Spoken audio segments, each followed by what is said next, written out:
Morning Marianas. I'm Troy Torres. And I'm Danielle Baza. It is 6:11 a.m. on Friday, August 5, 2022. Welcome to our studios here on the 7th floor of the DNA building for your morning news. This edition of Good Morning Marianas brought to us by our sponsors. We'll be right back with the top stories in the Mariana Islands after these messages.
As a defense attorney, I've represented many people who, if they weren't poor or they had received a higher education, may have taken a different path.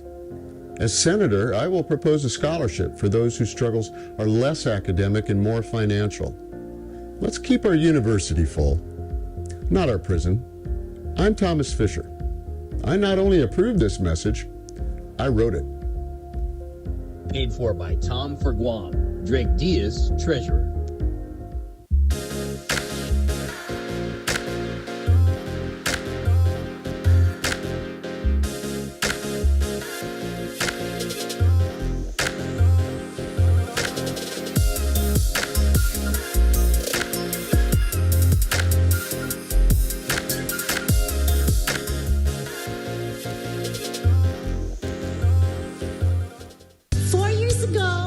We promised to create a safe, fair, compassionate, and prosperous government.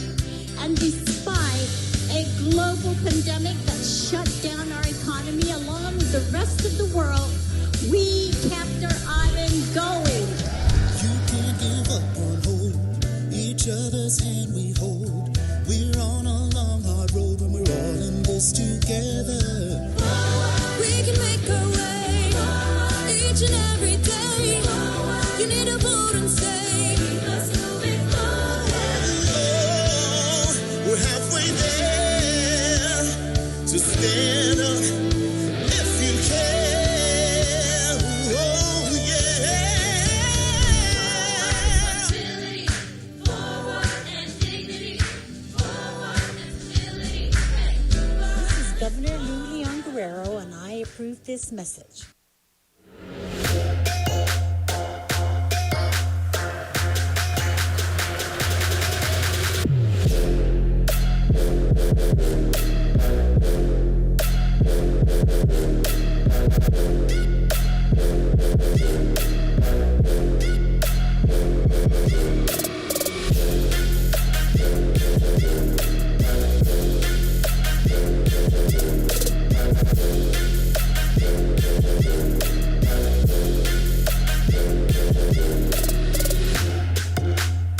Bottom line is we're going to make you a better person. You're going to be healthier and fitter than you were before.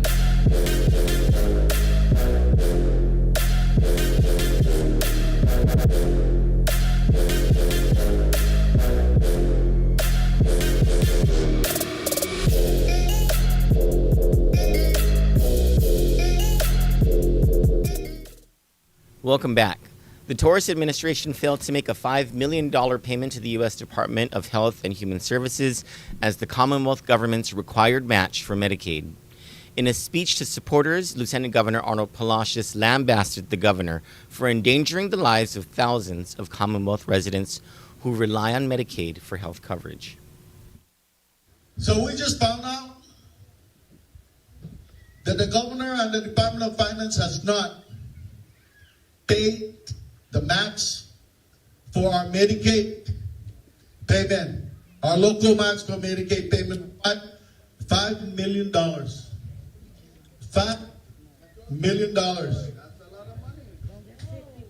Now, kumuti mabosi na ito, ililip na it's going to impact about 10,000 Medicaid recipients across the Commonwealth. That's a lot of our people and our family. That is not acceptable in government. We cannot and will not sit around and watch these guys impact the lives of our people. We can no longer accept that. You know, just think about it. We had a party in June and part of July. This Commonwealth government paid millions of dollars to hold Pacific game and to have a hosting by the Marianas Visitors Bureau every weekend. Now, I'm not saying that that's a bad thing. It's not a bad thing. I'm glad that our community we enjoyed ourselves. For what? 10 days. 10 days.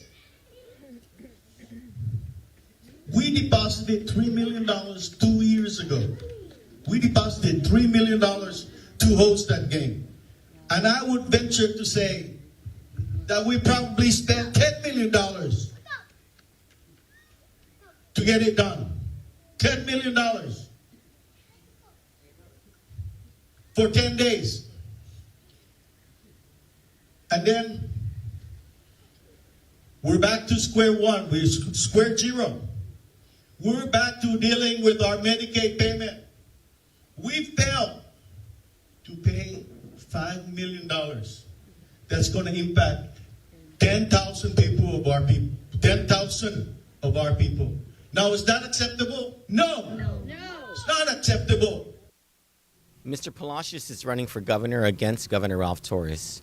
So is Congresswoman Tina Sablan, the chairwoman of the House's Health Committee, who said the impact is even worse than what Mr. Palacios predicts. She said there are 38,000 people on Medicaid now who will be impacted by the government's failure to find $5 million for the local match. She told Kandit, "It is really crazy," she said. "If we do not identify the $5 million before the end of the fiscal year, we will have to return $28 million. It's such a no-brainer. The consequences of not meeting the local match will be devastating. But there has been no sense of urgency from the administration at all," she said. Turning to news from Guam, as violent crimes increase and the workload for prosecutors piles up, the island is without a chief prosecutor for the next several weeks. Office of the Attorney General spokeswoman Carlina Charfris confirmed to Kandit Thursday that 2 deputy AGs are filling in to run the criminal division. She also said there are 16 attorneys now working as prosecutors, though she did not clarify how many of them are assisting with casework in court.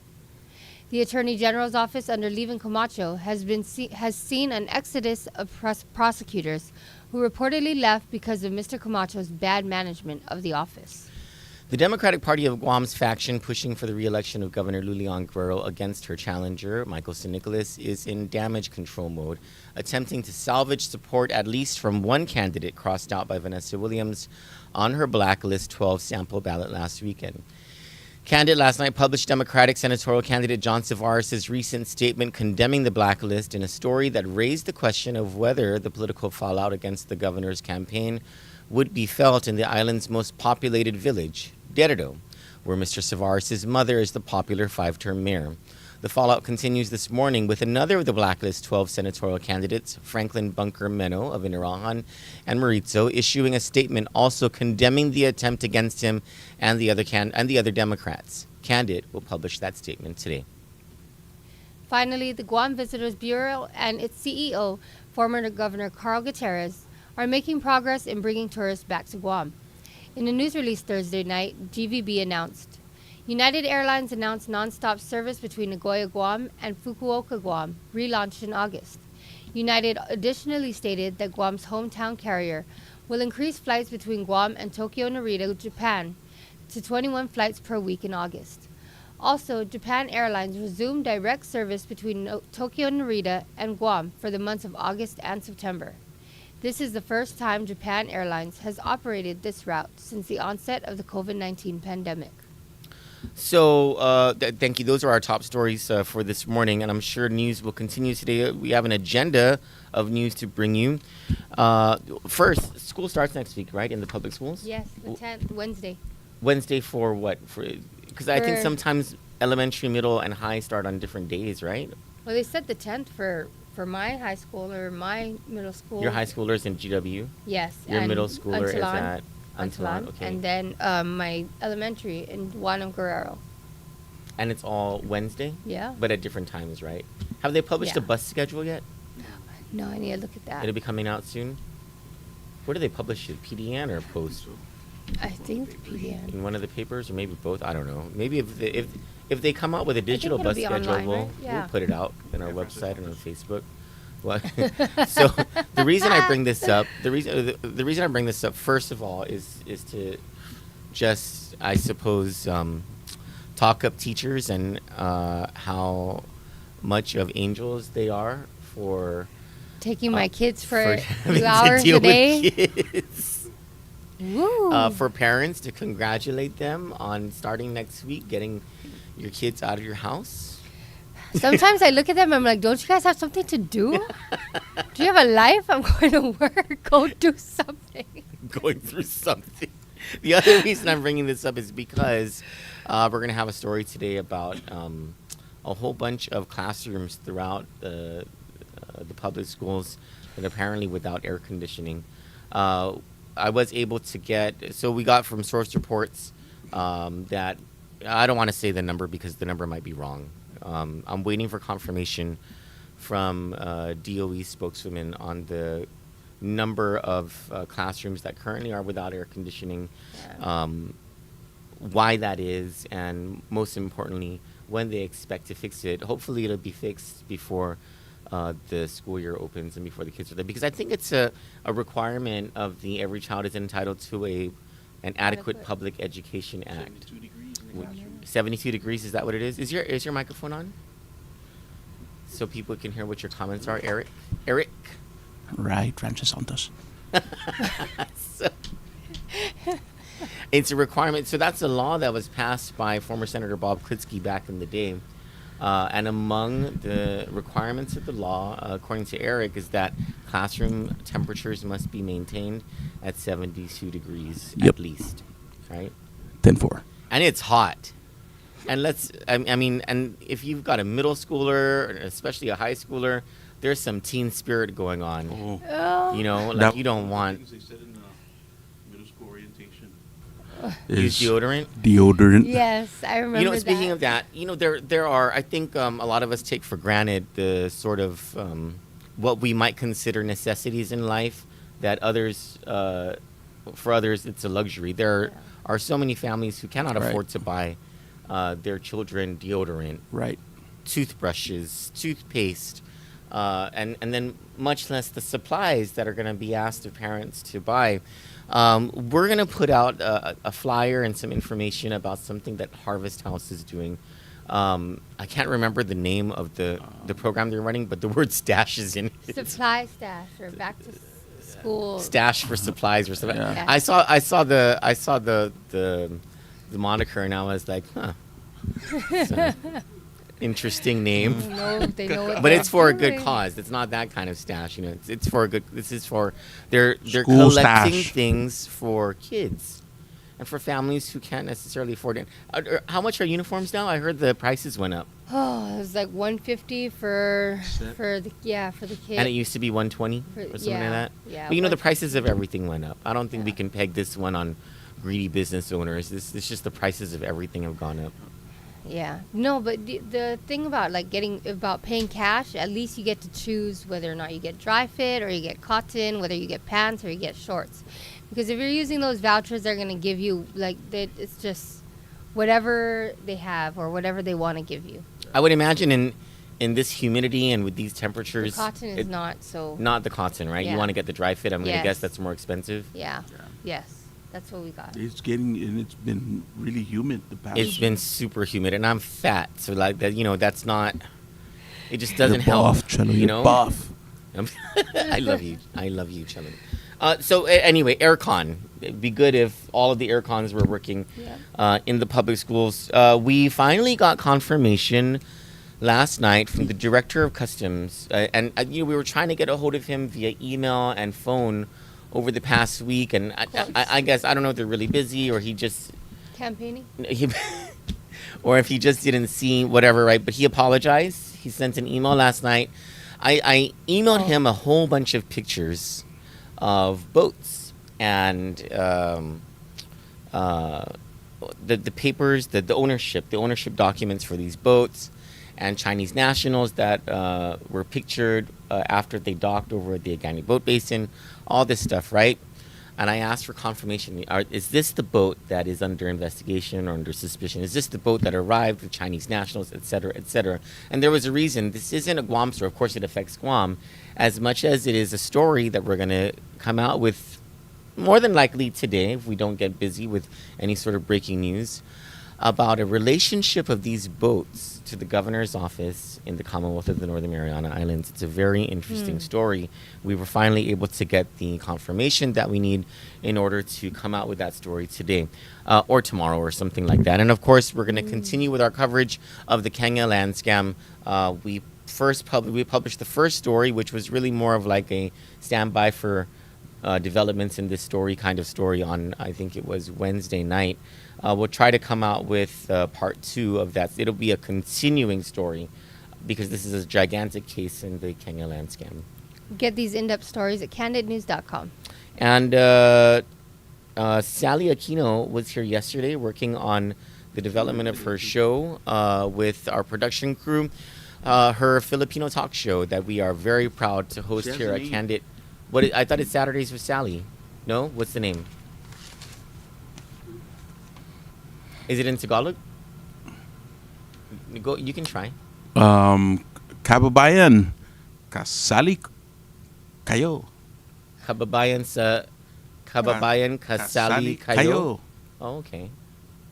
So I'm not means- even. I have a guess as to what it means, but I'm not gonna try because then Does it mean Saturdays? all or of our Sunday? Filipino friends are gonna tease me. No, she said kababayan means fellow countryman. Yeah. I thought that was brother, so I thought it was good to know. I thought it was friend. I think it's never mind. I'm not even gonna try because then my boyfriend is gonna laugh at me, and then Oh yeah, yeah. and then all of my Filipino friends are gonna laugh at me, and I'm not about to be laughed at about that. I'm gonna wait for Sally to translate that for me Hey, correctly. we got, so I we can got tell some everybody. people from the point that are jumping back and forth. Oh yeah, so that was the Thanks. next thing. Thank you so much, Point crew. This is the part of the program where we ask everyone to please join us in turning our attention to 93.3 FM The Point. That is the Ray Gibson Show, which runs from 6 a.m. to 10 a.m. every weekday, except of course for the major holidays. It is really the only talk show of any consequence and significance on Guam, and it's where you can get all of your news and all of your political talk. And I think they make a lot of fun of a lot of things that make me laugh in the morning. That's Ray Gibson, The Real Joe Cruz, Jerry Roberts, who I love his 7:30 report, And Donna. and Donna D. Donna D with the news. Donna D for the news over at 93.3 FM The Point. And then in the afternoon, the most educational show that you'll see in the Marianas, this part of the world, is Tall Tales with former Senator Bob Klitsky and Jose Martinez. That's from 4 to 6 p.m. on 93.3 FM The Point every Monday to Friday except the major holidays. Let's turn our attention over there now. If you want to join them on Facebook Live, go to The Point Guam, and they're also on YouTube Live, The Ray Gibson Show. For Kandit News, I'm Troy Torres. And I'm Danielle Baza. Good morning, Marianas.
Jones Act is a 1920 law justified on national security grounds as a means to bolster the U.S. maritime industry.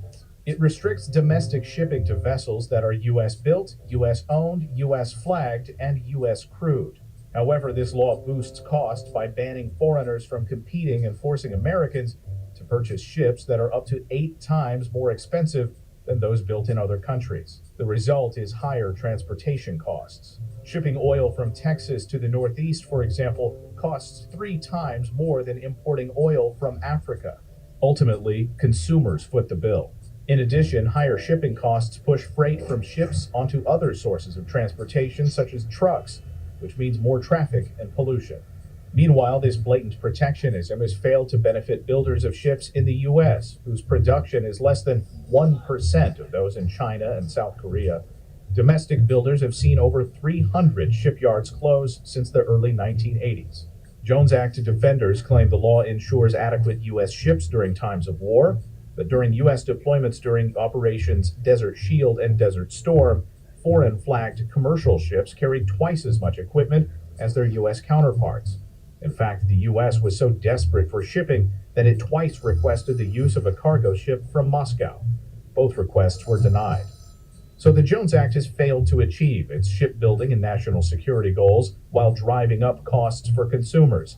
It's time for this outdated, costly, and ineffective law to be repealed. It's time to end the Jones Act.